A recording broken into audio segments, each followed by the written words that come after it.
নতুন পুরাতন ফোন কিনতে গেছেন, ঠকে গেছেন, ফোনটা আনঅফিসিয়াল এবং কি অফিসিয়াল কিনা আজকের ভিডিওতেই জানতে পারবেন। আপনার হাতে থাকা ফোনটা কি আনঅফিসিয়াল নাকি অফিসিয়াল।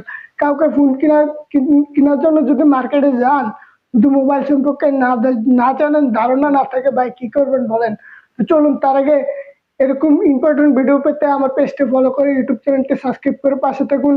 আপনার প্রয়োজনীয় ভিডিও আসতে পারে। তো এই কাজটি করার জন্য আমরা প্রথমে চলে যাব আমাদের ফোনের থেকে ডায়াল প্যাডে যাওয়ার পর সার্চ বারে গিয়ে লিখতে হবে স্টার *06# লেখার সাথে সাথে দেখুন উপরে আমার ফোনের যে আইএমই নাম্বার বলে, এই আইএমই নাম্বারটা চলে আসছে, এই যে লাল লোগোটা।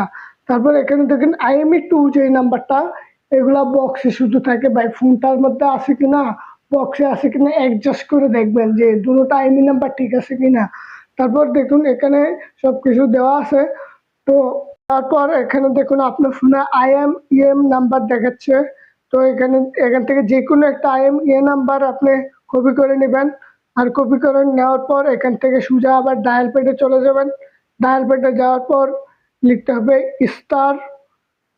*160002# লেখার সাথে সাথেই ফোনের ডায়াল প্যাডে ক্লিক করে দিবেন। এখানে আপনার একটা এবং EI নাম্বার দিয়ে দিবেন পেশ করে। তো আমি এখানে পেশ করে দিয়ে দিলাম। দেওয়ার সাথে সাথেই সেন্টার ক্লিক করবেন।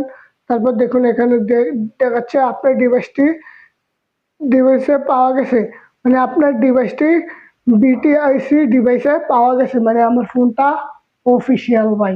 যদি আনঅফিসিয়াল ফোন হতো তাহলে এটা পাওয়া যেত না ভাই। তো আশা করি বন্ধুরা ভিডিওটা দেখে উপকৃত হয়েছেন। দেখা হবে আবার নতুন ভিডিওতে।